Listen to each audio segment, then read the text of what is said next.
브레이크가 안 들어. 멈춰.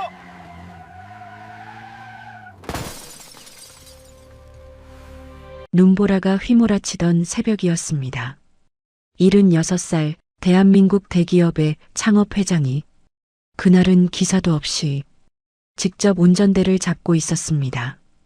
그런데 갑자기 핸들이 말을 듣지 않았고 브레이크는 밟아도 반응이 없었습니다.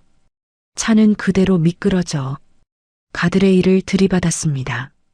정신을 차리고 보니 어둠 속에서 건장한 사내들이 천천히 걸어오고 있었습니다. 그리고 그중 한 명이 말했습니다.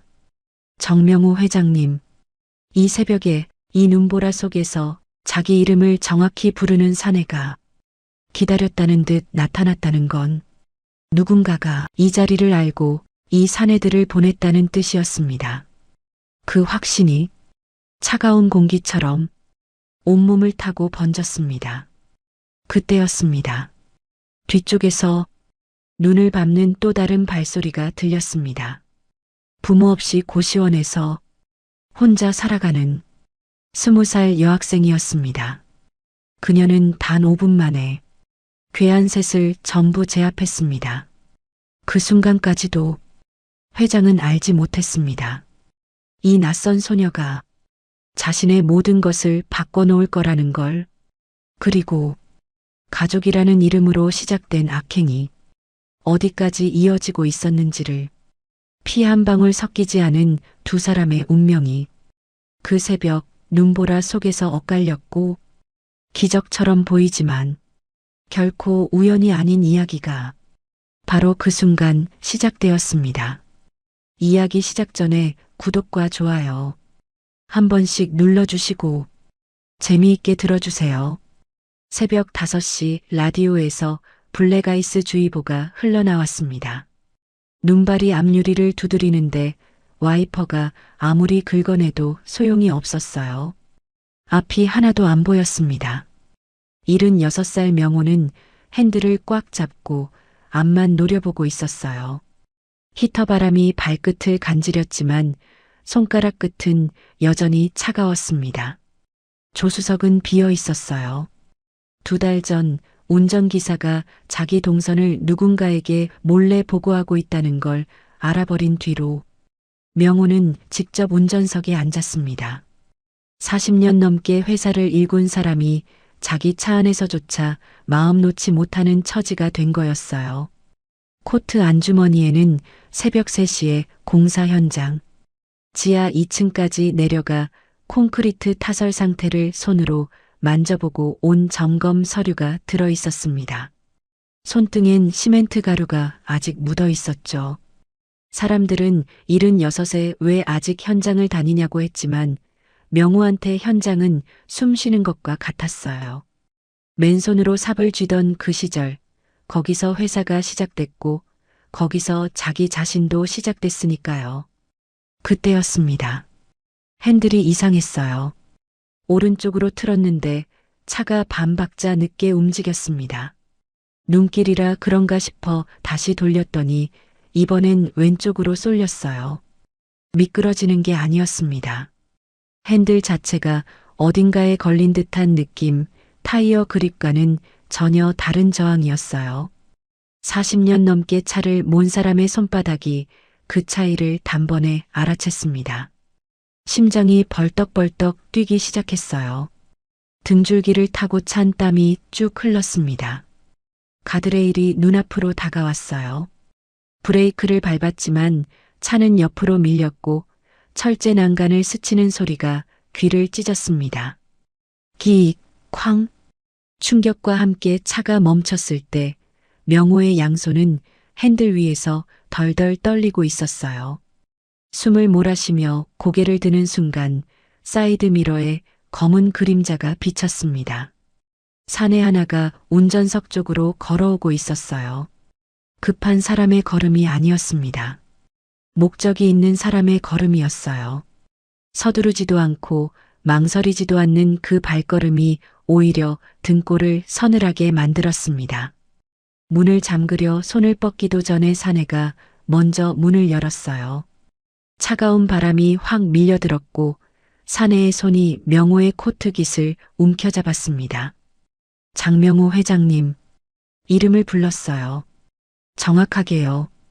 이 새벽에 이 눈길에 자기 이름을 아는 사내가 기다렸다는 듯 나타났다는 건 이게 사고가 아니라는 뜻이었습니다. 머릿속이 하얘지는 대신 배 밑바닥에서 뜨거운 게 치밀어 올랐어요. 두려움이 아니었습니다. 분노였어요. 누군가가 이 자리를 만들었고 누군가가 이 사내를 보냈다는 확신이 온몸을 타고 번졌습니다. 그 순간 뒤쪽에서 눈을 밟는 발소리가 들렸어요. 20살 할인이었습니다. 체육관 청소 알바를 마치고 나오는 길이었어요. 낡은 패딩 위로 청소복이 삐져나와 있었고 손가락에는 파란 테이프가 감겨 있었죠. 어깨에 맨 운동 가방이 걸을 때마다 흔들렸습니다. 처음엔 교통사고인 줄 알았어요. 가드레일에 부딪힌 차, 열린 문, 그리고 노인을 끌어당기는 사내. 그런데 사내의 손이 노인의 목 쪽으로 올라가는 게 보이는 순간 할인의 몸이 머리보다 먼저 움직였습니다. 곧장 달려들지 않았어요. 먼저 사내와 노인 사이에 거리를 벌렸습니다. 복싱을 배운 사람의 습관이었죠. 거리가 곧 안전이니까요. 왼발을 앞으로 내밀고 잽을 2번 날렸습니다.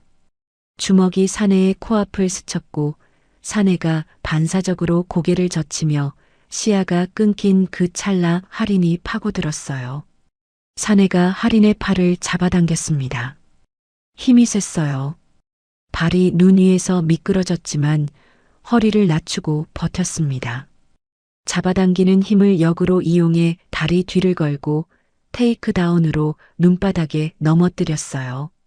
사이드 컨트롤로 눌러 팔꿈치를 가슴 위에 올렸을 때 사내의 숨이 거칠어졌습니다. 할인은 호흡이 끊기기 직전에서 딱 멈췄어요.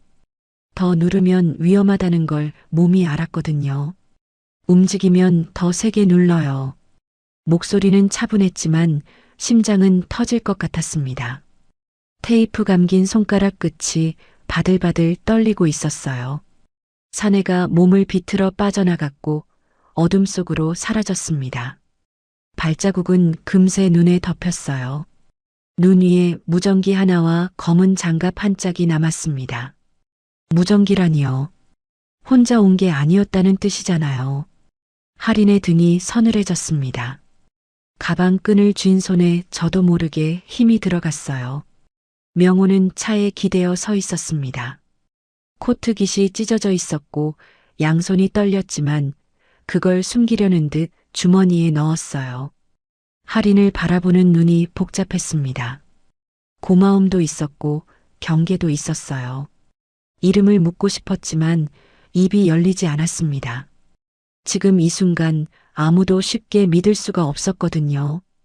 방금 자기 이름을 정확히 부른 사내가 있었으니까요. 안에서 새어나간 정보라는 뜻이었습니다. 할인이 먼저 입을 열었어요. 신고하시면 더 위험할 수 있어요. 사람이 또 올지도 모르니까요. 명호는 고개를 끄덕였습니다. 한밤중에 자기를 구해놓고 경찰 대신 현실을 말하는 이 아이가 이상하면서도 마음에 걸렸어요. 이 아이는 상황을 읽을 줄 아는구나 하는 생각이 스쳤습니다. 할인은 명호의 손등에 묻은 시멘트 가루를 보았어요. 비싼 코트에 시멘트라니 직접 뭔가를 만지는 사람이구나 하는 느낌이 들었죠. 택시는 잡히지 않았습니다. 눈이 너무 많이 왔어요. 두 사람은 나란히 걷기 시작했습니다. 명호는 서류를 품에서 놓지 않았고 할인은 가방 끈을 어깨에 바짝 당겼어요. 아무 말도 없었지만 같은 방향으로 걷는다는 것만으로 묘한 안도감이 있었습니다.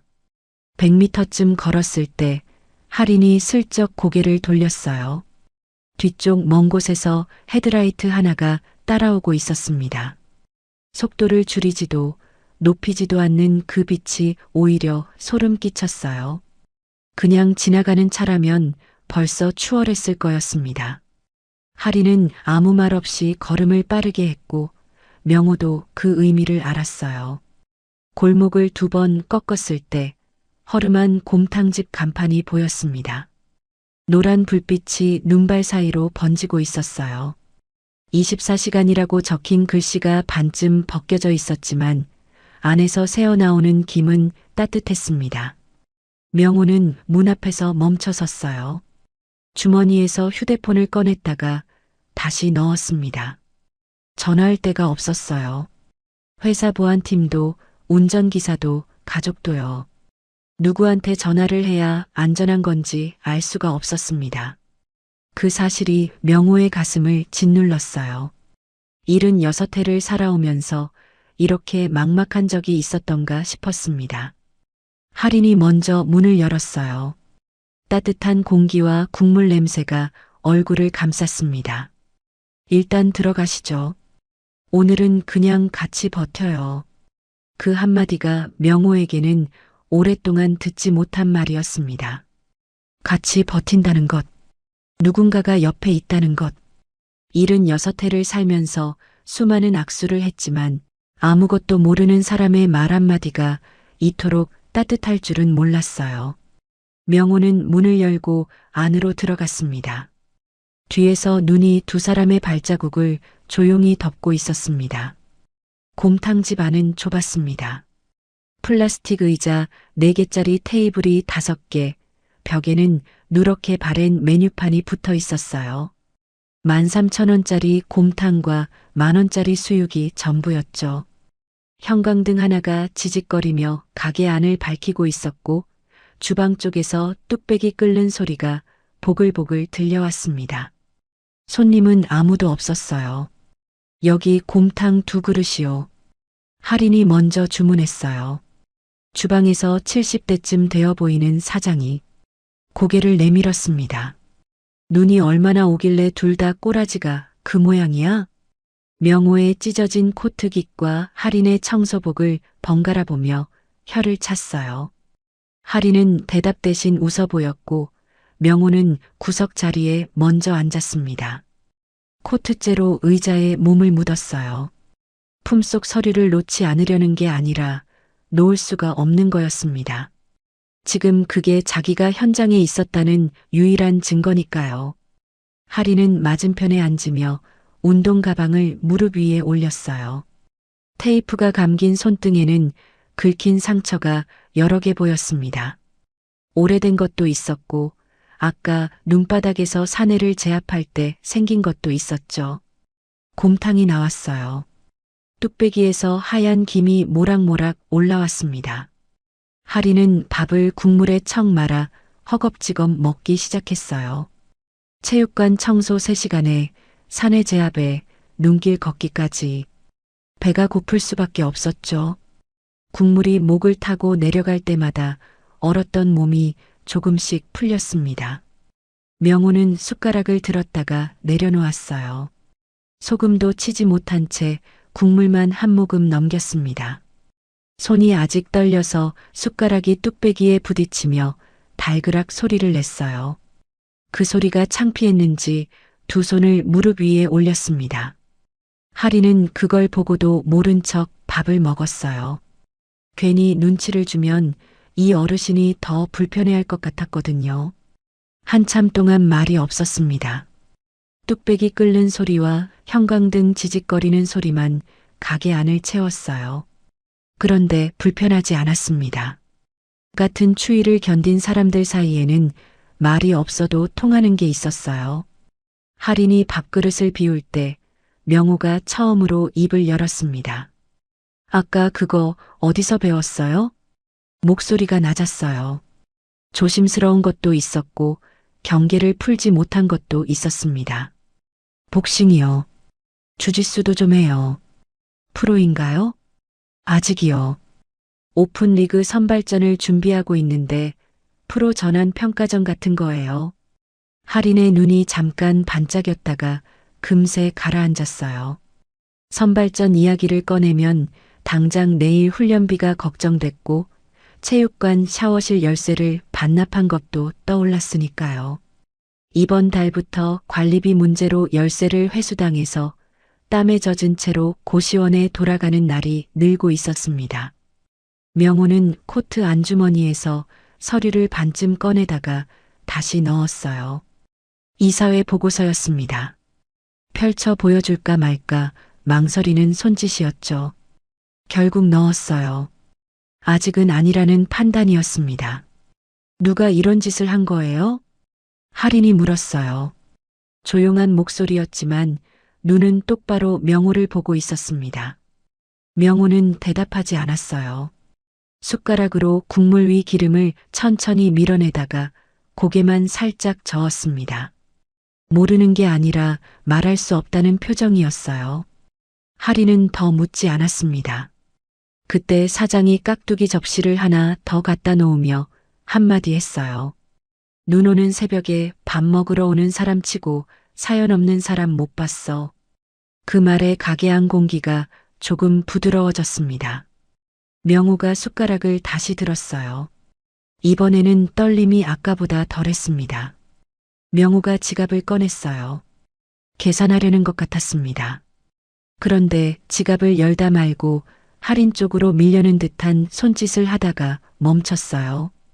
돈을 건네면 이 아이가 떠날 것 같았고 그렇다고 아무것도 안 하자니 방금 목숨을 구해준 사람에게 너무 빈손이었으니까요. 곰탕값은 제가 낼게요. 할인이 먼저 말했습니다. 아닙니다. 제가 내야죠.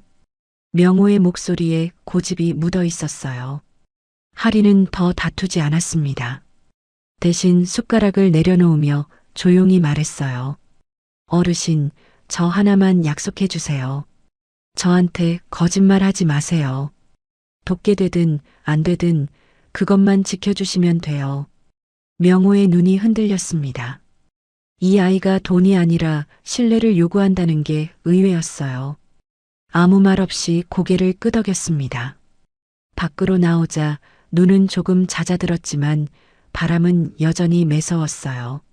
명호가 휴대폰 잠금 번호를 바꾸고 있었습니다. 연락처를 하나만 남겨줄 수 있겠어요? 할인이 번호를 눌러주었어요. 명호는 저장하면서 이름칸에 본명 대신 가명을 적었습니다. 혹시 누가 볼 경우를 대비한 거였죠. 할인이 돌아섰어요. 10걸음쯤 갔을 때 등 뒤로 검은 차 한 대가 곰탕집 앞을 천천히 지나갔습니다. 아까 그 헤드라이트인지는 알 수 없었지만 속도가 느렸어요. 할인의 발걸음이 빨라졌습니다. 명호는 반대 방향으로 걸어 택시를 잡았어요.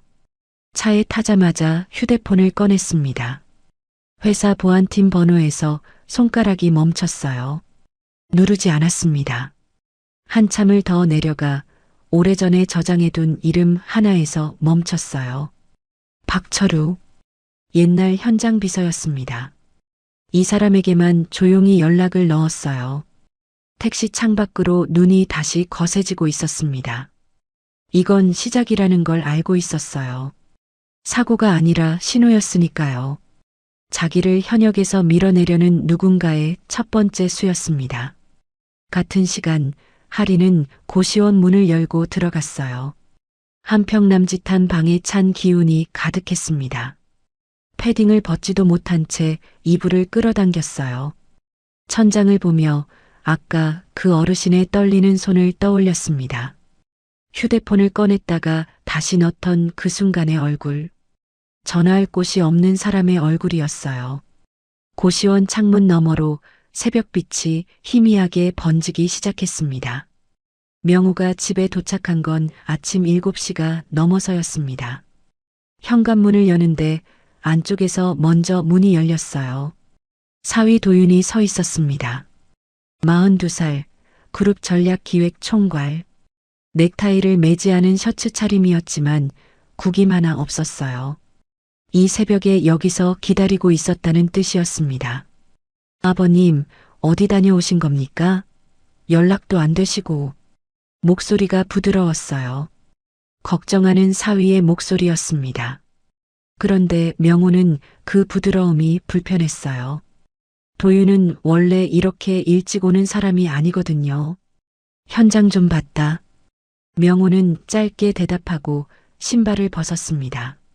코트를 벗으려다 깃이 찢어진 걸 도윤이 볼까봐 그대로 입고 거실로 들어갔어요. 도윤의 눈이 코트 깃 쪽을 스치긴 했지만 아무 말하지 않았습니다. 대신 다른 이야기를 꺼냈어요.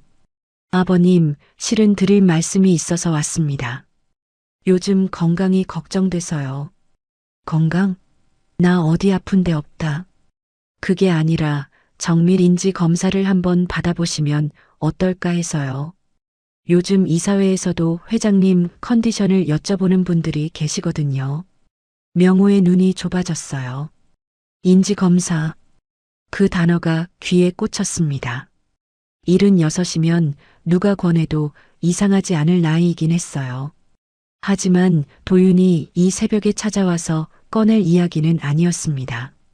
누가 시켰어? 시키다니요. 사위로서 걱정되니까 그렇죠. 도윤은 웃었어요. 입꼬리가 올라갔지만 눈은 웃지 않았습니다. 명호는 그 표정을 놓치지 않았어요. 40년 넘게 사람을 보아온 눈이었으니까요. 웃는 얼굴 뒤에 뭐가 있는지 읽는 건 현장에서 배운 거였습니다. 알았으니 나가봐라. 피곤하다. 명호가 손을 내저었어요. 도윤은 고개를 숙이며 현관 쪽으로 갔다가 돌아서며 한마디 더 했습니다. 아, 아버님 차량 정비 내역을 제가 챙겨뒀습니다. 눈길에 사고라도 나시면 큰일이니까요. 나중에 확인해 보세요. 차량 정비 내역을 챙겼다고요. 명호의 등이 서늘해졌어요. 아까 그 핸들 이상, 반박자 늦은 반응. 그리고 지금 도윤이 챙겨줬다는 정비 내역. 둘이 맞물리는 느낌이 들었습니다. 현관문이 닫히고 나서야 명호는 코트를 벗었어요. 찢어진 깃을 손으로 만지며 한참 동안 서 있었습니다. 며칠 뒤 명호는 도윤이 잡아놓은 병원에서 정밀인지 검사를 받았습니다. 거부하면 오히려 의심을 살 것 같았거든요. 검사실은 깨끗했고 의사는 친절했어요. 이것저것 물어보고 그림을 보여주고 숫자를 외우게 했습니다. 명호는 일부러 한두 개 틀렸어요. 너무 완벽하면 도윤이 다른 병원을 잡을 테니까요. 결과는 나흘 뒤에 나왔습니다. 의사가 조심스럽게 말했어요. 치매는 아닙니다. 다만 경미한 인지 저하 가능성이 있어서 경과 관찰을 권합니다. 경미한 인지 저하 가능성. 명호는 그 문구를 가만히 읽었어요. 76이면 누구한테나 붙을 수 있는 말이었습니다. 문제는 그 문구가 어떻게 쓰이느냐였죠. 그리고 명호의 예상은 정확했어요. 도윤은 그 결과를 받자마자 움직이기 시작했습니다. 이사회 실무진에게 회장님 건강 관련 참고 자료라는 이름으로 검사 결과를 돌렸어요. 원문 그대로가 아니었습니다. 경미한 인지 저하 가능성이라는 문구를 인지 기능 저하 확인으로 살짝 바꿔서요. 한 글자 차이지만 의미는 완전히 달랐어요. 가능성과 확인은 다른 말이니까요. 그뿐이 아니었습니다. 도윤은 명호의 결제선을 손보기 시작했어요. 현장 관련 문서가 명호에게 오기 전에 자기 선에서 한번 걸러지도록 경로를 바꿨습니다. 현장 접근도 제한하려 들었어요. 안전을 이유로요.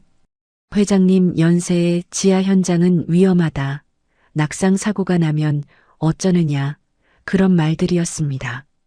하나하나는 다 맞는 말이었어요. 그게 더 무서웠습니다. 칼날이 걱정이라는 포장지에 쌓여 있었으니까요. 명호는 가만히 지켜보았습니다. 눈길 사고의 타이밍, 도윤이 잡아놓은 검사 일정, 그리고 자기가 내보낸 운전기사의 동선 보고 세 개가 한 줄로 이어지는 느낌이었어요. 아직 증거는 없었습니다. 하지만 40년 넘게 현장에서 구조물의 균열을 읽어온 사람이었어요. 보이기 전에 느끼는 거였습니다. 뭔가 금이 가고 있다는 걸요. 명호가 옛 현장 비서 철우에게 전화를 걸었습니다. 곰탕집에서 헤어진 새벽에 연락을 넣은 뒤로 두 번째였어요. 철우야, 내 차 정비 기록 좀 조용히 확인해봐라. 최근 석 달치. 전화기 너머로 철우의 굵은 숨소리가 들렸어요. 회장님, 무슨 일이 있으신 겁니까? 아직은 몰라. 그냥 확인만 해. 명호는 그 이상 말하지 않았습니다. 철우도 더 묻지 않았어요. 오래 함께한 사람들 사이에는 그런 게 있었습니다. 말하지 않아도 무게를 아는 거요. 그리고 또 한 가지, 도윤이 슬쩍 꺼낸 말이 있었어요. 아버님, 휴대폰이 너무 오래되셨네요. 제가 최신 폰으로 바꿔드릴까요? 화면도 크고 글씨도 잘 보일 텐데. 친절한 말이었습니다. 하지만 명호는 휴대폰을 바꾸지 않았어요. 새 폰을 주면서 무슨 설정을 해놓을지 모르니까요. 곰탕집 앞에서 잠금 번호를 바꾼 게 괜한 일이 아니었습니다. 도윤은 또 약을 가져왔어요. 주치의가 처방했다며 작은 약봉지를 건넸습니다. 집중력이랑 기억력에 좋은 거래요. 하루에 한 알이면 된답니다. 명호는 약봉지를 받아들고 성분표를 봤어요. 의학 용어가 빼곡했습니다. 무슨 뜻인지 모르는 단어가 대부분이었어요. 명호는 모르는 척했습니다. 고개를 끄덕이고 약봉지를 서랍에 넣었어요. 하지만 먹지는 않았습니다. 뭔가 찝찝했거든요. 같은 시간 할인의 세상에서도 이상한 일이 벌어지고 있었습니다. 체육관에서 코치가 할인을 불렀어요. 할인아, 다음 주 스파링 상대가 바뀌었다. 갑자기요? 왜요? 위에서 내려왔대. 나도 모르겠어. 코치의 표정이 좋지 않았어요. 원래 잡혀있던 상대는 할인과 체급이 비슷한 선수였는데 바뀐 상대는 한 체급이었습니다. 선발전을 앞두고 부상 위험이 커지는 매칭이었어요. 할인은 이상하다고 느꼈지만 거부할 입장이 아니었습니다. 스파링 기회 자체가 귀했으니까요. 그날 저녁 체육관을 나서는데 골목 끝에서 누군가가 핸드폰을 들고 서 있었어요. 할인 쪽을 찍는 것 같았습니다. 고개를 돌리자 그 사람은 빠르게 사라졌어요. 기분이 나빴지만 확신할 수 없었습니다. 요즘 워낙 예민해져 있었으니까요. 며칠 뒤 체육관에 낯선 사람이 찾아왔어요. 양복을 입은 남자였습니다. 코치에게 명함을 내밀며 말했어요. 후원 협의차 왔습니다. 체육관 시설 개선이랑 선수 지원에 관심이 있어서요.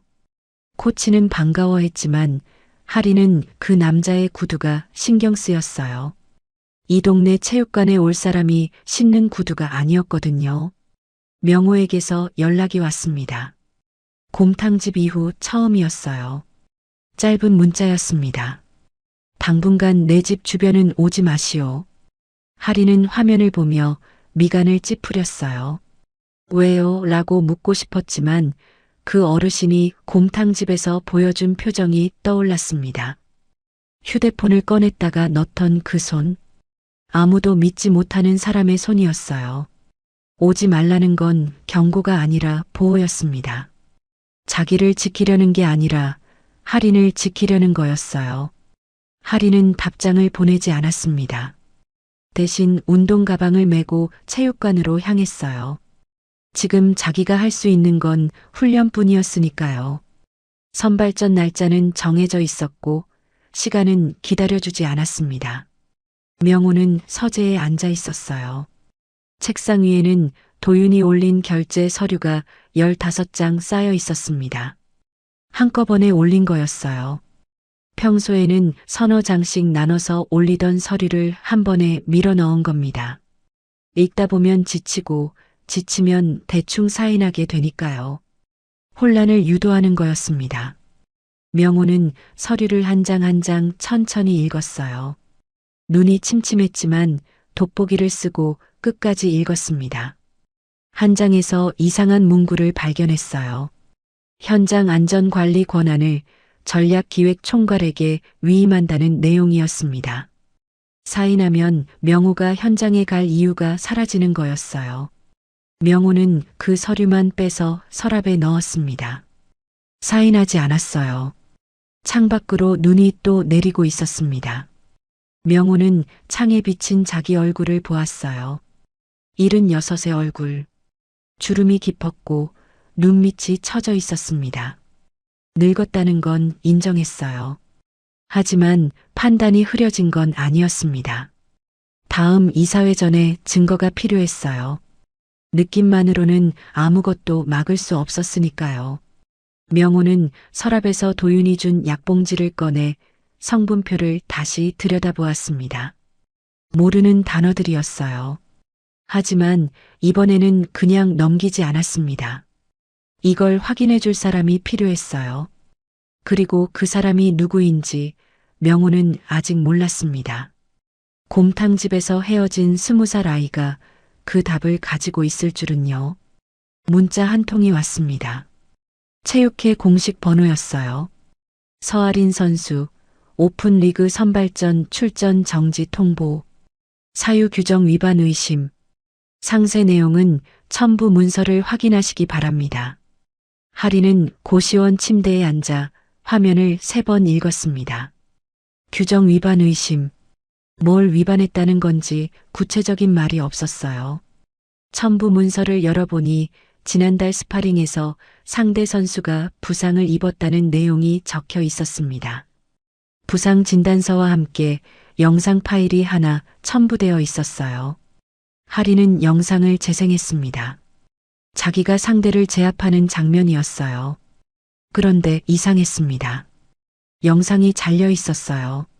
하린이 상대의 반칙에 대응한 앞부분은 빠져 있었고 하린이 공격하는 장면만 남아 있었습니다. 이렇게 보면 하린이 일방적으로 과격하게 덤빈 것처럼 보였어요. 손이 떨렸습니다. 분노가 아니라 억울함이었어요. 자기가 뭘 잘못한 건지 모르겠는데 누군가가 자기를 과격한 선수로 만들어 놓은 거였습니다. 체육회 담당자에게 전화를 걸었어요. 저 서아린인데요. 출전 정지 사유를 좀 자세히 알고 싶어서요. 아, 서 선수. 그게 위에서 내려온 거라 저도 자세한 건 모릅니다. 위에서요? 누구요? 그건 제가 말씀드리기 어렵습니다. 전화가 끊겼어요. 하리는 핸드폰을 이불 위에 내려놓고 천장을 보았습니다. 위에서 내려왔다. 그 말이 귀에 맴돌았어요. 체육관에 찾아온 양복 입은 남자, 갑자기 바뀐 스파링 상대, 그리고 이 출전 정지. 하나씩은 우연일 수 있었지만 셋이 겹치니 우연이 아니었습니다. 코치에게 연락했어요. 코치님, 저 출전 정지 당했어요. 전화기 너머로 코치의 한숨이 들렸습니다. 나도 방금 들었다. 하리나, 그리고 하나 더 있어. 지난번 후원 제안한 그 사람들이 나한테도 연락 왔는데 내가 거절했더니 분위기가 이상해. 어떻게요? 체육관 임대계약 갱신이 갑자기 어려워졌어. 건물주 쪽에서 조건을 바꿨다더라고. 하린의 가슴이 답답해졌어요. 자기 때문에 코치까지 피해를 보는 거였습니다. 그날 밤 하린은 고시원에서 출전 정지를 뒤집을 방법을 찾아봤어요. 제출해야 할 이해 신청 서류가 있었습니다. 체육회 홈페이지에서 양식을 내려받으려는데 자기 이름으로 로그인이 안 됐어요. 비밀번호를 바꾼 적이 없었는데 접속이 막혀 있었습니다. 다음 날 직접 찾아가서 확인하니 이해 신청에 필요한 서류 중 하나가 이미 누락 처리되어 있었어요. 자기가 제출한 적도 없는 서류가 접수된 것으로 되어 있었고 정작 필요한 건 빠져 있었습니다. 조작이었어요. 누군가가 절차를 막고 있었습니다. 하리는 법률 상담을 알아봤어요. 무료 상담센터에 전화를 걸었지만 체육회 관련 분쟁은 전문 변호사가 필요하다는 답만 돌아왔습니다. 비용은 선임료만 300만 원이었어요. 고시원 월세도 밀리는 처지에 300만 원은 없는 돈이었습니다. 명호에게 연락이 왔어요. 짧은 문자였습니다. 무슨 일 있었소? 하리는 한참을 망설이다가 답장을 보냈어요. 출전 정지당했어요. 누가 영상을 편집해서 저를 과격한 선수로 만들었어요. 전화가 왔습니다. 명호의 목소리는 낮았지만 또렷했어요. 영상 원본은 어디 있소? 체육관 안에 카메라가 있는데 원본이 남아있는지 모르겠어요. 관리자한테 물어볼 수 있소? 관리자 아저씨가 좀 겁이 많은 분이라서요. 명호는 잠시 침묵했어요. 그리고 말했습니다. 내가 가보겠소. 다음 날 명호는 체육관을 찾았습니다. 택시를 타고 왔어요. 코트 대신 점퍼를 입고 모자를 눌러 쓰고 있었습니다. 건설그룹 회장이 동네 체육관에 온 거였지만 그렇게 보이지 않았어요. 시멘트 가루가 묻은 손등을 가리지 않았고 현장 사람 특유의 걸음으로 들어왔습니다. 관리자는 50대 후반의 남자였어요. 명호를 보더니 경계하는 눈빛을 보냈습니다. 누구세요? 할인이 체육관에서 일한다고 들었소. 스파링 영상 원본이 남아있소? 그건 왜요? 누가 보내셨어요? 관리자의 목소리가 떨렸어요. 누군가한테 이미 협박을 받은 사람의 반응이었습니다. 명호는 한 발 물러섰어요. 다그치면 이 사람은 다칠 거였습니다. 나도 현장에서 일하는 사람이요. 공사판에서 사고가 나면 블랙박스부터 확인하지 않소? 그거랑 똑같은 거요. 관리자의 눈이 흔들렸어요. 현장이라는 말에 반응한 거였습니다. 이 체육관도 결국 현장이었으니까요. 땀 흘리고 다치고 일어서는 곳이요. 영상은 있어요. 근데 저도 무서워서요. 윗선에서 건드리지 말라고 했거든요. 건드리는 게 아니요. 확인하는 거요. 당신이 하는 건 그것뿐이요. 관리자는 한참을 망설이다가 사무실 컴퓨터를 켰어요. 영상 파일을 하나 꺼냈습니다.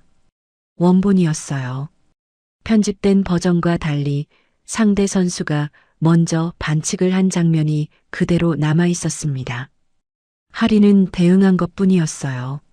명호는 영상을 확인하고 고개를 끄덕였습니다. 이거 복사할 수 있소? 관리자가 떨리는 손으로 파일을 복사해 주었어요. 명호는 그걸 받아 품에 넣었습니다. 체육관을 나서며 할인에게 문자를 보냈어요. 원본 확보했소. 할인은 그 문자를 보고 고시원 침대에서 일어났습니다. 울고 싶었어요. 그런데 눈물이 안 나왔습니다. 대신 가슴 안쪽이 뜨거워졌어요. 이 어르신은 약속을 지키는 사람이구나. 거짓말하지 않겠다고 고개를 끄덕이던 그 순간이 진짜였구나. 할인은 운동 가방을 꺼냈습니다. 글러브를 꺼내 손에 끼워봤어요. 손목이 조금 아팠습니다. 며칠 전 야간 스파링에서 잘못 짚은 탓이었어요. 통증이 심하진 않았지만 그립을 세게 쥘 때마다 욱신거렸습니다.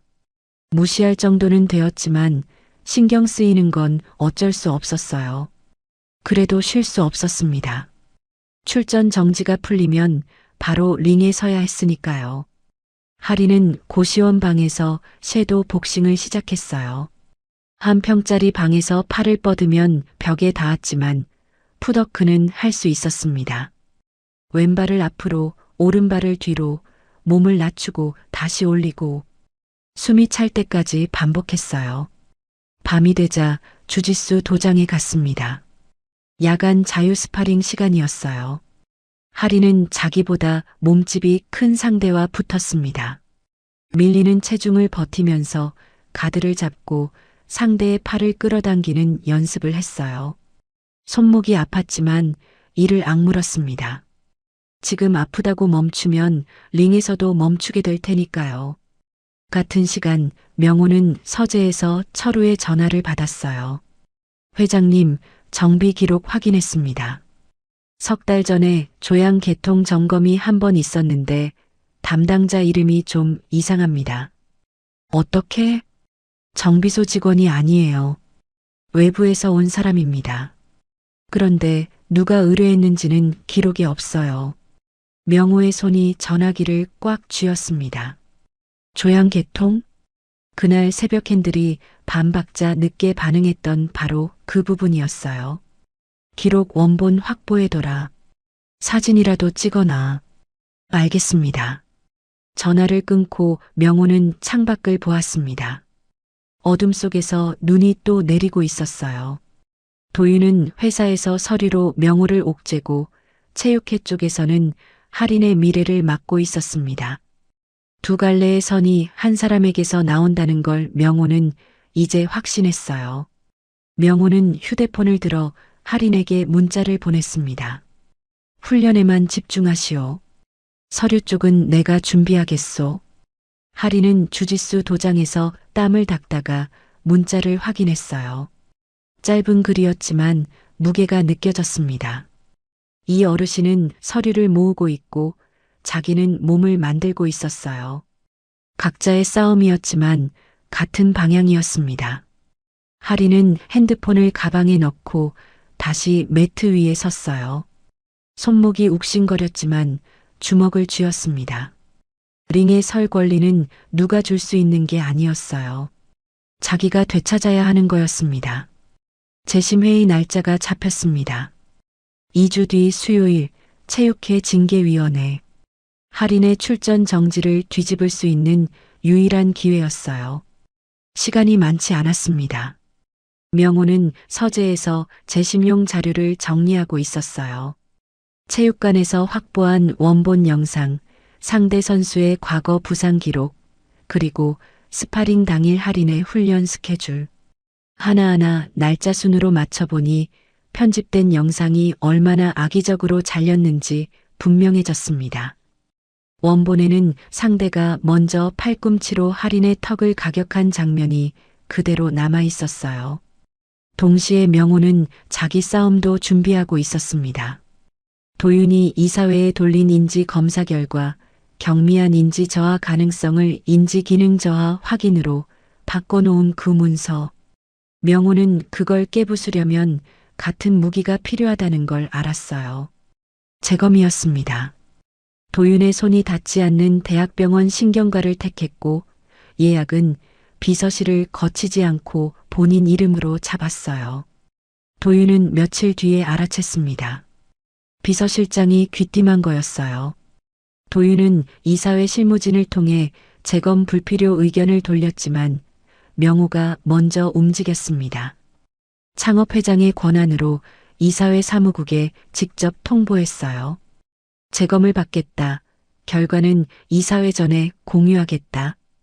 도윤이 막으려면 창업회장의 결정을 공개적으로 뒤집어야 했는데 아직 그럴 명분이 없었습니다. 명호는 철우에게 전화했어요. 정비 기록 어떻게 됐어? 외부 정비사 이름은 찾았는데 누구 의뢰인지는 기록이 없습니다. 다만 정비 날짜가 회장님 현장 방문 이틀 전이었습니다. 이틀 전, 명호가 현장에 간다는 걸 미리 알고 있었다는 뜻이었어요. 운전기사를 내보내기 전 기사가 보고하던 동선 정보와 맞물렸습니다.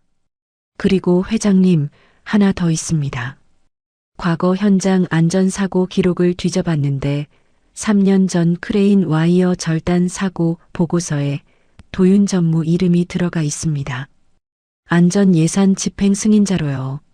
명호는 전화기를 내려놓고 한참 가만히 있었어요. 3년 전 사고와 지금의 조양 개통 정비. 직접 연결되는 건 아니었지만 도윤이라는 이름이 안전과 관련된 곳에 반복해서 나타나고 있었습니다. 할인 쪽에서도 움직임이 있었어요. 명호가 오지 말라고 했지만 할인은 가만히 있지 않았습니다. 직접 찾아가는 대신 다른 방식을 택했어요. 명호가 보내는 짧은 문자의 시간대와 패턴으로 동선을 읽어낸 거였습니다. 문자가 오전에 오면 집에 있다는 뜻이었고 오후 늦게 오면 밖에 나갔다 온 거였어요. 운동선수의 감각이었습니다. 상대의 움직임을 읽는 건 링 위에서만 쓰는 기술이 아니었으니까요. 그러던 중 체육관 근처에서 경비반장 상철을 만났어요. 62살, 명호가 소유한 건물의 경비를 맡고 있는 사람이었습니다. 카메라에 집착하는 타입이었어요.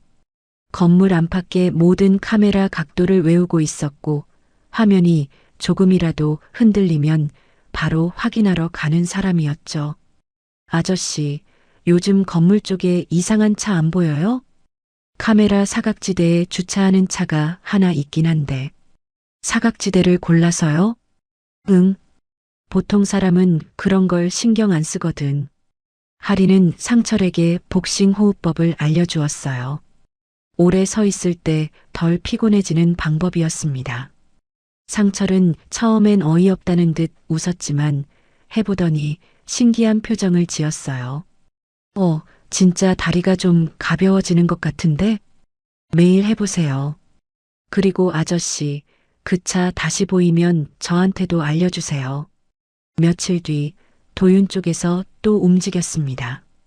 할인의 코치에게 금전 제안이 왔어요. 할인을 선발전에서 빠지게 하면 체육관 임대 문제를 해결해 주겠다는 내용이었습니다. 코치는 거절했어요. 할인이는 내 선수야. 돈으로 링을 사고 파는 짓은 안 해. 코치가 할인에게 말했습니다. 너 주변에 무슨 일이 있는 거지? 할인은 대답하지 못했어요. 사실대로 말하면 코치까지 위험해질 수 있었거든요. 죄송해요. 제가 정리할게요. 정리는 무슨, 너는 훈련이나 해. 코치의 목소리가 단단했어요. 할인은 고개를 들지 못했습니다. 눈이 뜨거워졌거든요. 명호는 재심용 자료를 최종 점검하고 할인에게 문자를 보냈어요. 재심 자료 준비 끝났소. 당신은 몸만 만들면 돼요. 할인은 야간 스파링을 마치고 문자를 확인했습니다. 답장을 보냈어요. 어르신도 조심하세요. 다음 이사회 전에 또 무슨 일이 생길 수 있어요. 명호는 그 문자를 읽고 서랍에서 도윤이 준 약봉지를 꺼냈습니다. 아직 한 알도 먹지 않았어요. 성분표를 사진으로 찍어 철우에게 보냈습니다. 이거 뭔지 알아봐 줄 수 있겠나? 조각들이 하나씩 모이고 있었어요. 아직 그림이 완성되지는 않았지만 윤곽은 보이기 시작했습니다. 같은 시간 하리는 고시원으로 돌아가는 길에 야간 택시기사 복귀를 만났어요. 66살, 이 동네에서 20년 넘게 야간 택시를 모는 사람이었습니다. 아가씨, 요즘 같은 차가 이 동네를 계속 돌아다니더라. 검은색 세단인데 번호판이 잘 안 보여. 할인의 손이 무릎 위에서 움켜쥐어졌어요. 언제부터요? 한 일주일 됐나? 매일 같은 시간에 같은 자리에 서 있더라고. 복귀가 핸들을 돌리며 말했습니다. 눈 오면 사람 마음도 미끄러워. 조심해, 아가씨. 할인은 고시원 문을 열며 생각했어요. 이건 이제 우연이 아니었습니다. 명호의 싸움과 자기의 싸움이 같은 곳에서 나온 거였어요. 둘 다 누군가의 거짓말 때문에 밀려나고 있었습니다. 증거 없으면 끝이야. 침착해져야 했습니다. 분노로는 아무것도 바꿀 수 없었으니까요. 재심 당일 체육회 징계위원회 회의실은 좁고 건조했습니다. 긴 테이블 한쪽에 위원 5명이 앉아 있었고 반대쪽에 할인과 코치가 나란히 앉았어요. 할인은 청바지에 깨끗한 티셔츠를 입고 있었습니다. 가진 옷 중에서 제일 나은 거였어요. 손은 무릎 위에 가지런히 올려놓았지만 테이프 자국이 남은 손등이 살짝 떨리고 있었습니다. 상대 측에서 먼저 말했어요. 서아린 선수는 스파링 중 과도한 폭력을 행사했으며 영상에서 확인할 수 있듯이 상대 선수에게 일방적인 공격을 가했습니다. 편집된 영상이 스크린에 떴습니다. 할인이 상대를 제압하는 장면만 잘라붙인 그 영상이었어요. 보는 사람 입장에서는 할인이 위험한 선수처럼 보일 수밖에 없었습니다. 위원들의 표정이 미묘하게 굳어졌어요. 할인의 가슴이 답답해졌습니다. 변명을 하고 싶었지만 여기서 감정적으로 나가면 오히려 과격하다는 프레임을 확인시켜주는 꼴이 될 거였어요. 그때 회의실 문이 열렸습니다. 명호였어요. 모자도 쓰지 않고 코트도 입지 않았습니다. 점퍼 차림에 서류 봉투 하나를 들고 있었어요. 위원장이 고개를 갸웃거렸습니다. 실례지만 어떤 분이신지. 서아린 선수 측 참고인으로 왔습니다. 자료를 제출하겠소. 명호는 감정을 섞지 않았어요. 목소리가 낮고 또렷했습니다. 봉투에서 자료를 꺼내 테이블 위에 올렸어요. 원본 영상이 담긴 저장 장치, 상대 선수의 과거 부상 기록 사본, 스파링 당일 스케줄, 그리고 할인의 이해 신청 서류가 누락 처리된 내역. 이것은 스파링 당일 원본 영상입니다. 상대 측이 제출한 영상과 비교해 보시면 편집 여부를 확인하실 수 있소. 원본 영상이 재생됐어요. 상대 선수가 먼저 팔꿈치로 할인의 턱을 가격하는 장면이 선명하게 나왔습니다. 할인은 그걸 막고 제압한 것뿐이었어요. 편집된 영상에서는 빠져있던 앞부분 45초가 전부를 뒤집었습니다. 위원들의 표정이 바뀌었어요. 상대 측 관계자가 입을 열려 했지만 명호가 다음 자료를 꺼냈습니다. 이것은 이해 신청 서류 접수 내역입니다. 서아린 선수가 제출하지 않은 서류가 접수된 것으로 처리되어 있고 정작 필요한 서류는 누락되어 있어 절차가 정상적으로 진행되지 않았다는 뜻이요. 회의실이 조용해졌습니다. 명호는 더 말하지 않았어요. 자료만으로 충분했으니까요. 감정 없이 사실만 놓은 거였습니다. 할인은 명호의 옆모습을 보았어요. 떨리지 않는 손, 흔들리지 않는 눈. 곰탕집에서 숟가락도 제대로 못 들던 그 손이 지금은 서류를 정확하게 짚고 있었습니다. 위원장이 결론을 내렸어요. 원본 영상과 제출된 영상 사이에 상당한 차이가 확인됩니다. 서아린 선수의 출전 정지를 해제합니다. 할인의 눈이 뜨거워졌어요. 울지 않으려고 입술을 깨물었습니다. 코치가 옆에서 할인의 등을 한번 두드려줬어요. 아무 말 없이요. 회의실을 나오면서 할인이 명호에게 고개를 숙였습니다. 감사합니다, 어르신. 당신이 할 일을 한 것뿐이요. 나는 서류를 모은 것뿐이고. 명호는 담담하게 말했지만 입꼬리가 아주 살짝 올라가 있었어요. 그런데 복도 끝에서 누군가가 서 있었습니다. 양복을 입은 남자 하나가 핸드폰을 들고 이쪽을 보고 있었어요. 할인이 알아챘습니다. 체육관의 후원 명목으로 찾아왔던 그 사람이었어요. 남자는 할인과 눈이 마주치자 핸드폰을 주머니에 넣고 빠르게 돌아섰습니다. 도윤에게 보고가 갈 거였어요. 재심 결과가 뒤집혔다는 걸요. 그날 저녁 할인은 명호의 집이 아닌 근처 공원 벤치에서 명호를 만났어요. 명호가 장소를 정한 거였습니다. 집 주변은 위험하니까요. 명호가 품에서 약봉지를 꺼냈어요. 도윤이 준 그 약이었습니다. 이거 혹시 뭔지 알 수 있겠소? 할인은 약봉지를 받아들고 성분표를 읽었어요. 의학 용어가 빼곡했지만 할인에게는 익숙한 단어가 몇 개 있었습니다. 복싱과 주짓수를 하는 선수는 도핑 교육을 받거든요. 금지 약물 목록을 외우다 보면 약 성분에 대한 감이 생기는 거였어요. 할인의 미간이 좁아졌습니다. 어르신, 이거 치매약이 아니에요. 뭐라고? 이건 신경안정 쪽이에요. 집중력을 떨어뜨리고 판단을 둔하게 만드는 계열이에요. 도핑 교육 때 비슷한 성분을 배웠거든요. 명호의 얼굴이 굳었어요. 한참 동안 아무 말이 없었습니다. 공원 벤치 위로 바람이 지나갔어요. 몇 번은 먹었소? 명호가 낮은 목소리로 말했습니다.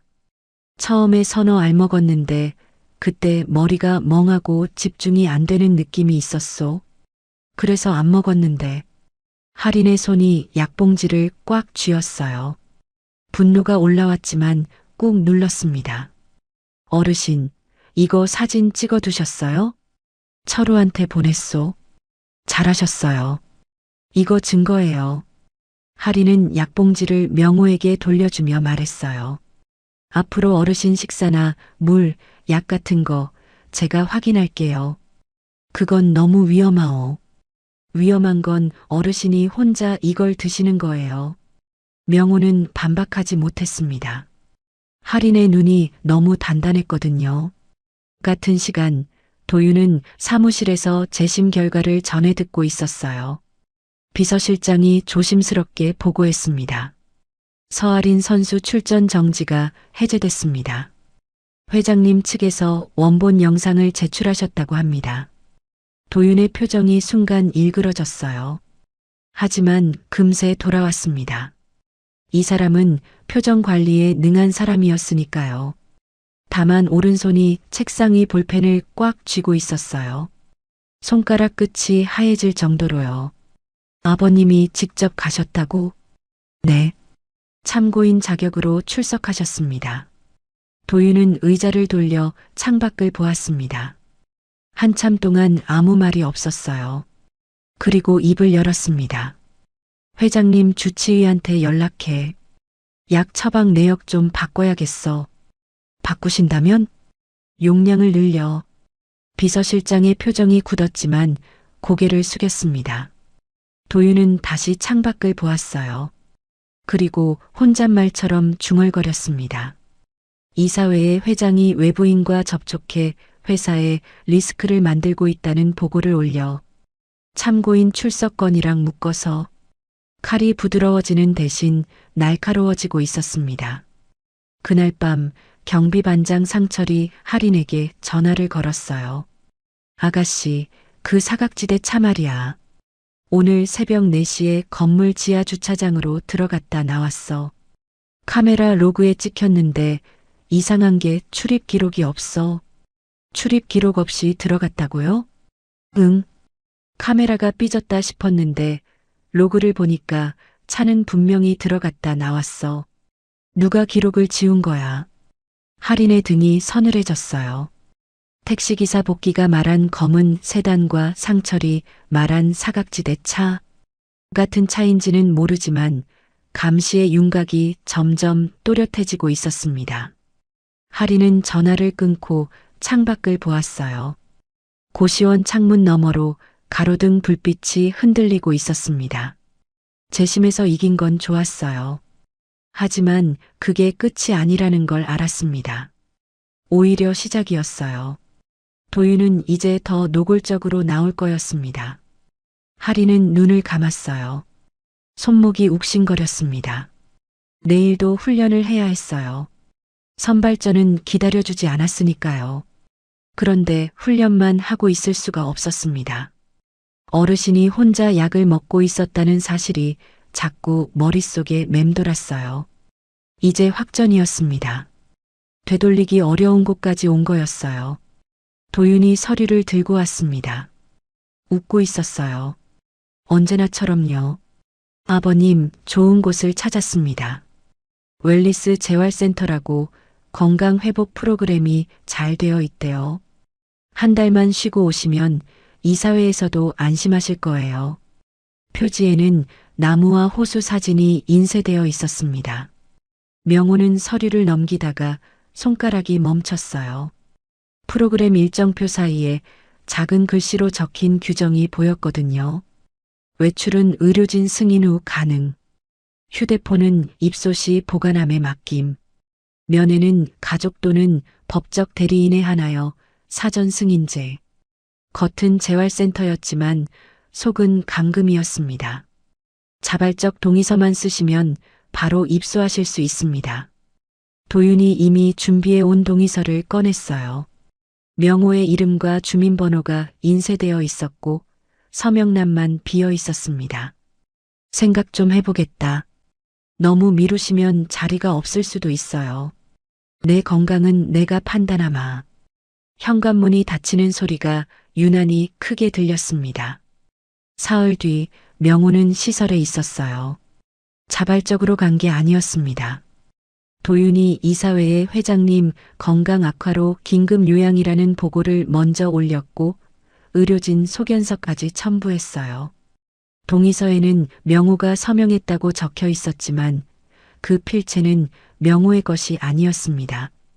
도윤이 명호 명의로 위임장을 처리한 거였어요. 방은 넓었고 창밖으로 산이 보였습니다. 하지만 휴대폰은 보관함에 들어갔고 사용 시간은 하루 1시간이었어요. 그것도 직원이 옆에 앉은 상태에서요. 회사에는 치료 집중 기간이라는 공지가 나갔고 결제서는 전부 도윤 손에 들어갔습니다. 약도 다시 나왔어요. 식사 때마다 작은 종이컵에 알약이 담겨왔습니다. 직원이 지켜보는 앞에서 먹어야 했어요. 명호는 혀 밑에 숨겼다가 화장실에서 뱉었습니다. 하지만 직원이 물을 한 컵 더 마시라고 할 때는 삼킬 수밖에 없었어요. 약을 먹은 날은 머리가 멍해졌고 글씨가 흐려 보였습니다. 할인이 말한 대로였어요. 집중을 떨어뜨리는 약. 그걸 알면서도 막을 수 없는 게 가장 괴로웠습니다. 명호는 정신이 맑은 시간에 메모지를 꺼냈어요. 날짜, 약을 먹은 횟수, 몸 상태. 연필로 적어서 베개 커버 안쪽에 접어 넣었습니다. 이게 지금 자기가 할 수 있는 전부였어요. 하리는 이틀째 연락이 끊긴 걸 알아챘습니다. 문자를 보내도 답이 없었고 전화는 꺼져 있었어요. 아무리 바빠도 하루에 한 번은 짧은 문자를 보내던 어르신이었습니다. 이틀 연속 침묵은 처음이었어요. 택시기사 복귀에게 전화했습니다. 아저씨, 요즘 그 검은 세단 보셨어요? 사흘 전부터 안 보여. 대신 그날 새벽에 대형 승합차가 왔다 갔어. 옆면에 웰리스 어쩌고 글씨가 있었는데 가슴이 내려앉았어요. 경비 반장 상철에게도 연락했습니다. 아저씨, 건물 쪽에 무슨 변화 없었어요? 상철의 목소리가 작아졌어요. 나도 이상해서 확인하려 했는데 갑자기 인사팀에서 연락 왔어. 경비 근무지 변경이래. 카메라 로그 건드린 것 때문인 것 같아. 카메라 로그에서 이상을 발견한 사람이 가장 먼저 치워지고 있었습니다. 하리는 시설에 전화를 걸었어요. 장명호 씨 면회를 하고 싶은데요. 가족분이신가요? 지인입니다. 가족 또는 법적 대리인만 가능합니다. 끊겼습니다. 합법적으로 접근할 방법이 없었어요. 변호사를 알아봤지만 선임료가 문제였고 무엇보다 시간이 없었습니다. 모르는 번호로 전화가 왔어요. 서아린 씨, 장명호 회장 관련으로 접근하시면 법적 조치를 취하겠습니다. 짧고 차가운 목소리. 바로 끊겼습니다. 코치에게도 메시지가 갔어요. 시합에만 집중하라고 전해주세요. 코치가 하린에게 그대로 전했습니다. 하린아, 누군지 모르겠는데 내가 시합에만 집중하라더라. 이런 전화가 온다는 건 심상치 않은 거야. 하린은 대답하지 못했어요. 시합에 집중하고 싶었지만 어르신이 갇혀서 약을 먹고 있을 거라는 생각을 지울 수 없었거든요. 그날 밤 철우에게서 전화가 왔습니다. 시설에 면회 신청했다가 거절당했습니다. 그런데 한 가지 확인한 게 있어요.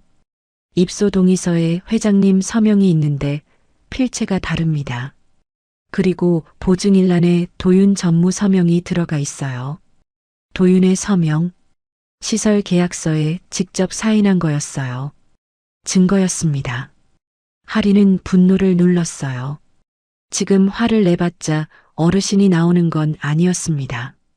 선발전은 다가오고 어르신은 갇혀 있었어요.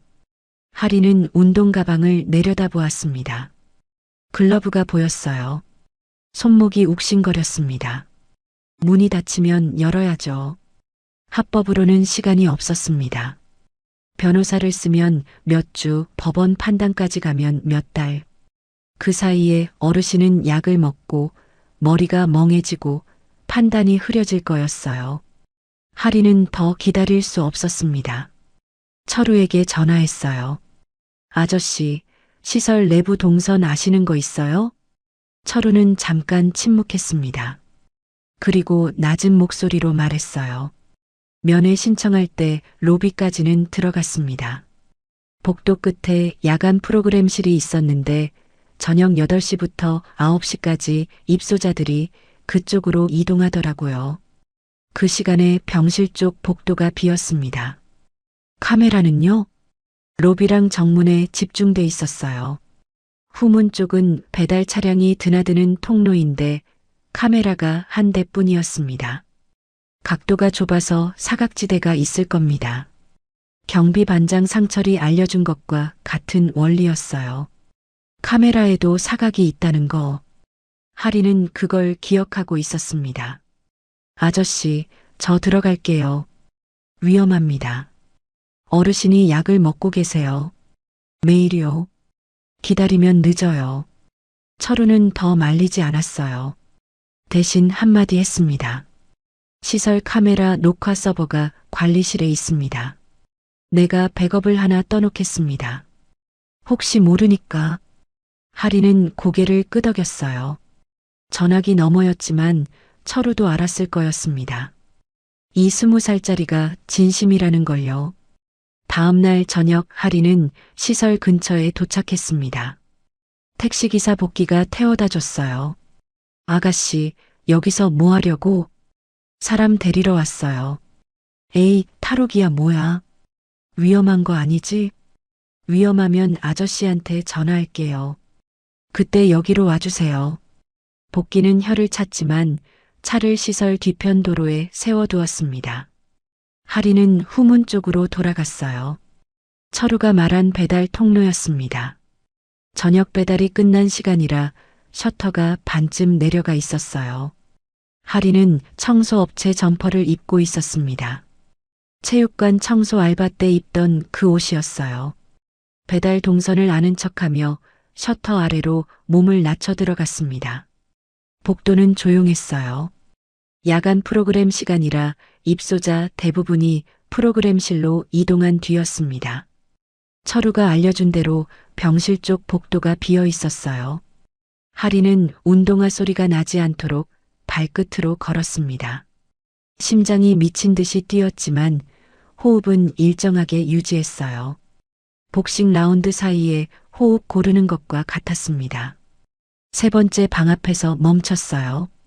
문 옆 이름표에 장이라고만 적혀 있었습니다. 문을 열었어요. 잠겨 있지 않았습니다. 명호는 침대에 앉아 있었어요. 창밖을 보고 있었습니다. 할인이 들어오는 소리에 고개를 돌렸어요. 눈이 마주쳤습니다. 명호의 눈이 커졌어요. 놀람도 있었고 안도도 있었습니다. 하지만 얼굴이 일주일 전과 달랐어요. 볼이 조금 꺼져 있었고 눈밑이 어두웠습니다. 약 때문이었어요. 어르신, 저예요. 어떻게 들어온 거요? 배달 통로로요. 지금 나가셔야 해요. 명호는 침대에서 일어났습니다. 휘청거렸어요. 할인이 팔을 잡았습니다. 약 기운이 아직 남아있는 거였어요. 서류가 있소. 베개 안에. 할인이 베개 커버를 열었어요. 메모지 여러 장이 접혀 있었습니다.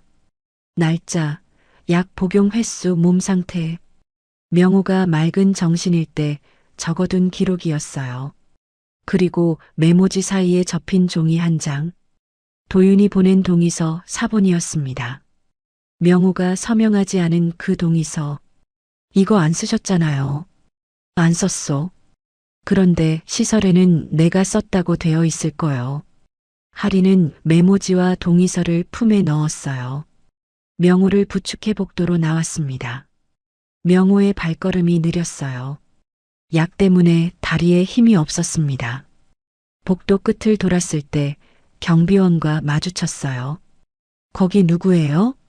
이 시간에 복도 출입은 안 됩니다. 경비원이 다가왔습니다. 체격이 컸어요. 시설 계약 경우업체 소속이었습니다. 폭력배가 아니라 정식으로 고용된 사람이었어요. 하지만 길을 비켜줄 생각은 없어 보였습니다. 하리는 명호를 벽 쪽으로 밀어 안전하게 세웠어요. 그리고 경비원을 마주봤습니다.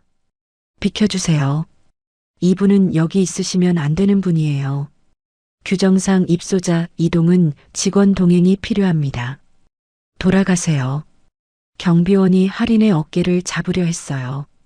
하린은 반박자 먼저 움직였습니다. 잡으려는 손을 안쪽으로 돌려 손목을 제어하고 몸을 낮춰 경비원의 중심을 무너뜨렸어요. 상대가 균형을 잃은 순간 뒤로 돌아든 뒤에서 초크 포지션을 잡았습니다. 과하게 조이지 않았어요. 호흡을 끊는 게 아니라 움직이지 못하게 고정하는 거였습니다. 30초만 가만히 계세요. 아프게 안 할게요. 경비원이 버둥거렸지만 주짓수로 다져진 하린의 제어를 풀 수 없었어요. 30초가 지나자 하린이 놓아졌습니다. 경비원이 바닥에 주저앉으며 무전기에 손을 뻗었어요. 시간이 없었습니다. 하린은 명호의 팔을 잡고 뛰었어요. 명호가 휘청거렸지만 이를 악물고 따라왔습니다. 후문 셔터까지 20m. 하린의 왼쪽 손목에서 뭔가가 뚝하고 소리를 냈어요. 명호를 부축하면서 셔터를 들어올리는 순간 손목에 날카로운 통증이 쏘았습니다. 인대가 늘어난 거였어요. 이를 악물었습니다. 지금 아프다고 멈출 수 없었어요. 셔터 밖으로 나오자 차가운 밤바람이 얼굴을 때렸습니다. 곰탕집에서 나왔던 그 새벽과 비슷했어요. 그때도 이렇게 추웠고 이렇게 숨이 찼습니다. 복귀의 택시가 도로 끝에 서 있었어요. 헤드라이트가 깜빡였습니다. 아저씨, 여기요. 하린이 소리치자 복귀가 차를 몰고 왔어요. 뒷문을 열었습니다. 아이고, 진짜 탈옥이었어? 설명은 나중에요. 빨리요. 명호를 뒷좌석에 태우고 하린도 올라탔어요. 복귀가 엑셀을 밟았습니다. 택시 안에서 명호가 거친 숨을 몰아쉬었어요. 하린은 옆에서 명호의 등을 가만히 받치고 있었습니다. 왼쪽 손목이 욱신거렸어요. 주먹을 쥐어봤습니다. 그립이 약해져 있었어요. 괜찮소? 명호가 하린의 손목을 보며 물었어요. 괜찮아요. 어르신이 괜찮으신 게 먼저예요. 명호는 품에서 메모지를 확인했습니다. 다 있었어요. 그리고 하린을 보며 말했어요. 이사회에서 끝내야겠소. 하린은 고개를 끄덕였습니다. 택시 창밖으로 시설 건물이 멀어지고 있었어요. 같은 시간 시설에서 도윤에게 연락이 갔습니다. 경비원의 보고를 받은 시설 측이 도윤에게 전화한 거였어요. 회장님이 외부인의 도움으로 시설을 나가셨습니다. 도윤은 전화기를 쥔 채 한참 동안 아무 말이 없었어요. 그리고 입을 열었습니다. 경찰에 신고해. 회장님이 실종됐다고. 외부인에 의한 납치 가능성이 있다고. 납치 프레임이었습니다.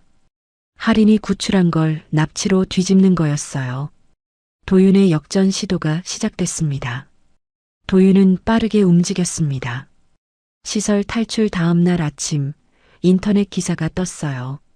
건설그룹 회장 요양 중 외부인에 의해 이탈. 납치 가능성 조사 중. 기사 아래에는 하린의 이름은 없었지만 20대 여성이라는 표현이 들어가 있었습니다. 도윤이 흘린 거였어요. 회사 직원들 사이에 소문이 퍼졌습니다. 회장님이 정신적으로 불안정하다. 이상한 외부인에게 조종당하고 있다. 치료를 거부하고 도망쳤다. 하나하나가 도윤이 깔아놓은 프레임이었어요. 재활센터 탈출과 인지 검사 결과를 묶어서 명호가 회사에 위험하다는 여론을 만들고 있었습니다. 명호의 회사 출입증 권한이 정지됐어요. 아침에 택시를 타고 본사에 도착했지만 로비 게이트에서 카드가 먹히지 않았습니다. 경비원이 난처한 표정으로 말했어요.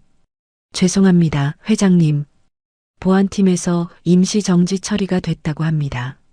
명호는 게이트 앞에 서서 한참 동안 카드를 내려다보았어요. 40년 전에 이 건물의 기초를 자기 손으로 놓았습니다. 그런데 지금 자기가 세운 건물에 들어가지 못하고 있었어요. 손이 떨렸지만 주머니에 넣지 않았습니다. 이번에는 숨기지 않았어요. 철우에게 전화했습니다. 내부 서버 접근이 되나? 저도 오늘 아침에 차단당했습니다.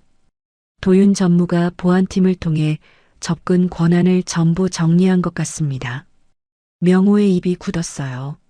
증거를 모아두었던 디지털 자료들이 위험해졌습니다. 다행히 철우가 시설 카메라 백업은 이미 떠놓은 상태였어요. 하지만 회사 내부 문서, 정비 기록 원본, 도윤의 결제 내역은 서버 안에 있었습니다. 백업해둔 건 안전한 거지? 시설 카메라 영상이랑 정비 기록 사진은 제 개인 저장 장치에 있습니다. 그런데 회장님, 자료 중에 시설 계약서 원본이 빠져 있습니다. 계약서 원본? 도윤 전무가 보증인으로 서명한 그 계약서요. 제가 면회 갔을 때 접수 창구에서 본 건 사본이었습니다. 원본은 시설 사무실 금고에 있을 겁니다. 가장 결정적인 조각이 빠져 있었어요. 도윤의 서명이 들어간 시설 계약서 원본. 그게 없으면 위임장 위조와 강제 입소를 증명할 수 없었습니다. 할인에게도 압박이 거세지고 있었어요. 도윤이 흘린 기사 때문에 체육계에서도 비난이 시작됐습니다. 재벌 회장을 납치한 격투 선수라는 프레임이 퍼지고 있었어요. 체육관에 가니 동료 선수들의 눈빛이 달랐습니다. 직접 말하는 사람은 없었지만 시선이 달라진 건 느낄 수 있었어요. 손목도 문제였습니다. 시설에서 셔터를 들어 올릴 때 늘어난 인대가 아직 회복되지 않았어요. 주먹을 쥐면 그립이 약했고 강하게 쥘 때마다 손목 안쪽에서 날카로운 통증이 올라왔습니다. 선발전이 사흘 앞이었어요. 코치가 할인을 불렀습니다. 의료진 소견 받았어. 손목 인대 부분 손상. 출전을 말리는 게 맞아. 코치님, 전화 갈 거예요. 할인아, 손목이 그 상태로 클린치 들어가면 더 찢어질 수 있어. 할인은 알고 있었어요. 그래서 전술을 바꿨습니다. 주짓수 그립에 의존하는 대신 복싱 거리 운영으로 가기로 한 거였어요. 잽과 사이드 스텝으로 거리를 유지하고 클린치는 최소화하는 플랜이었습니다. 손으로 잡는 대신 발로 버틸게요. 거리 싸움으로 갈 거예요. 코치는 한참 할인을 보았어요. 말리고 싶었지만 이 아이의 눈을 보면 말려도 안 된다는 걸 알았습니다. 알았어. 대신 라운드 사이에 손목 상태 체크한다. 내가 보기에 위험하면 타올 던진다. 네. 그날 밤 명호는 신뢰할 수 있는 병원에서 약물 검사 결과를 받았습니다. 시설에서 먹은 약 성분과 명호의 혈액 검사 결과를 대조한 거였어요. 의사가 소견서를 써줬습니다. 혈중에서 신경안정 계열 약물 성분이 검출됐습니다. 이 약물은 집중력 저하와 판단력 둔화를 유발할 수 있습니다. 환자 본인이 인지하지 못한 상태에서 복용된 것으로 보입니다. 명호는 소견서를 받아들고 한참 동안 읽었어요. 글씨가 선명했습니다. 약을 끊은 지 며칠이 지나자 머리가 맑아지고 있었어요. 시설에서 멍하던 그 느낌이 거치고 있었습니다. 철우에게 전화했어요. 재심 때 쓴 자료, 정비 기록 사진, 시설 카메라 백업, 약물 소견서. 다 있지? 네. 그런데 계약서 원본이 없습니다. 그건 내가 방법을 찾겠소. 전화를 끊으려는데 철우가 말했습니다. 회장님, 도윤 전무가 이사회 의장과 사전 면담을 했다고 합니다. 내일 이사회에서 회장님 직무 제한 안건을 상정할 거라는 얘기가 돌고 있습니다. 명호의 손이 전화기를 꽉 쥐었어요. 사전합의. 이사회 의장까지 도윤 편이라면 내일 표결은 이미 기울어진 거였습니다. 같은 시간 하리는 고시원에서 천장을 보고 있었어요. 내일 이사회, 모레 선발전. 이틀 안에 모든 게 결정됐습니다. 그런데 계약서 원본이 없었어요. 그게 없으면 도윤의 강제 입소를 증명할 수 없었고 명호는 이사회에서 밀려날 거였습니다. 하리는 일어났어요. 운동 가방을 열었습니다. 글러브 옆에 시설 청소복이 접혀 있었어요. 버리지 않았습니다. 시설 사무실 금고, 계약서 원본, 거기까지 다시 들어가야 했어요. 하리는 패딩을 입고 고시원을 나섰습니다. 복귀에게 전화했어요. 아저씨, 저 다시 태워주실 수 있어요? 아가씨, 또야? 이번엔 진짜 위험한 거 아니야? 위험한 건 맞아요. 근데 안 가면 더 위험해요. 복귀가 한숨을 쉬었어요. 그리고 말했습니다. 10분 뒤에 고시원 앞으로 갈게. 근데 나 추가 요금 받는다? 하리는 웃었어요. 웃을 상황이 아니었지만 이 아저씨의 투덜거림이 고마웠습니다. 택시 안에서 하리는 손목 보호대를 감았어요. 왼쪽 손목이 욱신거렸습니다. 내일 선발전인데 지금 또 무리하면 링에 서지 못할 수도 있었어요. 그래도 가야 했습니다. 링에 서는 것도 중요하지만 어르신이 자기 자리를 지키는 것도 똑같이 중요했으니까요. 시설이 가까워지고 있었어요. 창밖으로 산 그림자가 보였습니다. 하리는 주먹을 쥐었어요. 손목이 아팠지만 쥐어졌습니다. 내일이 마지막이었습니다. 명호는 서재에서 밤을 새우고 있었어요. 이사회 발언문을 쓰지 않았습니다. 대신 증거를 하나하나 순서대로 정리하고 있었어요.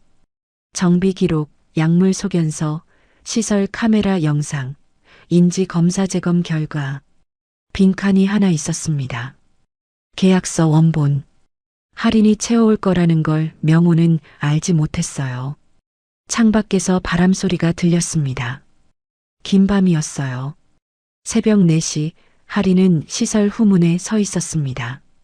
청소복 차림에 손목 보호대를 감고 있었어요. 복귀의 택시가 도로 끝에서 기다리고 있었습니다. 지난번 일로 후문 셔터에 자물쇠가 추가돼 있었어요. 하리는 셔터 옆 환기구를 찾았습니다. 간신히 들어갈 크기였어요. 어깨를 비틀어 넣는 순간 왼쪽 손목이 비명을 질렀지만 이를 악물었습니다. 사무실은 1층 끝이었어요. 야간 당직이 프로그램실에 간 틈을 노렸습니다. 복도 쪽 창문이 반쯤 열려 있었어요. 밀고 들어갔습니다. 금고 옆 서류 바인더 3번째 칸. 계약서 원본이 있었어요. 도윤의 서명이 보증일란에 찍혀 있었고 명호의 서명란은 다른 필체였습니다. 품에 넣었어요. 복도에서 발소리가 들렸습니다. 창문으로 빠져나와 비상구를 밀었어요. 경보음이 울렸습니다. 뛰었어요. 손목이 아팠지만 멈출 수 없었습니다. 복귀에 헤드라이트가 보였어요. 아저씨, 출발. 택시가 산길을 빠져나갔습니다.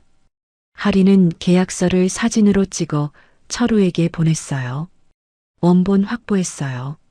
새벽 5시 명호는 서재에서 그 문자를 받았습니다. 증거 패키지의 마지막 조각이었어요. 손이 떨리지 않았습니다. 아침 9시 이사회. 도윤은 일찍 와서 의장석 옆에 앉아 있었어요. 여유로운 표정이었습니다. 명호의 자리는 비어 있었어요. 도윤이 입꼬리를 올렸습니다. 회장님이 아직 안 오셨네요. 그때 문이 열렸어요. 명호였습니다. 정장에 넥타이까지 맨 차림이었어요. 약을 끊은 지 며칠이 지나 눈빛이 돌아와 있었습니다. 도윤의 표정이 찰나 굳었어요. 도윤이 먼저 안건을 올렸습니다. 인지 검사 결과 재활센터 이탈건, 외부인 접촉 리스크를 묶어 회장 직무 제한을 상정했어요. 명호는 도윤이 말을 마칠 때까지 기다렸습니다. 그리고 서류 봉투에서 자료를 하나씩 꺼냈어요. 정비 기록. 사고 이틀 전 외부 정비사가 조향 개통을 손뗀 기록. 약물 소견서. 시설에서 복용한 약이 집중력 저하 목적 신경 안정 계열이라는 검사 결과. 시설 카메라 영상. 명호가 자발적으로 입수한 게 아니라는 장면. 그리고 계약서 원본. 이 서명은 내 필체가 아니오. 나는 이 동의서에 사인한 적이 없소. 회의실이 조용해졌어요. 철우가 앞으로 나왔습니다.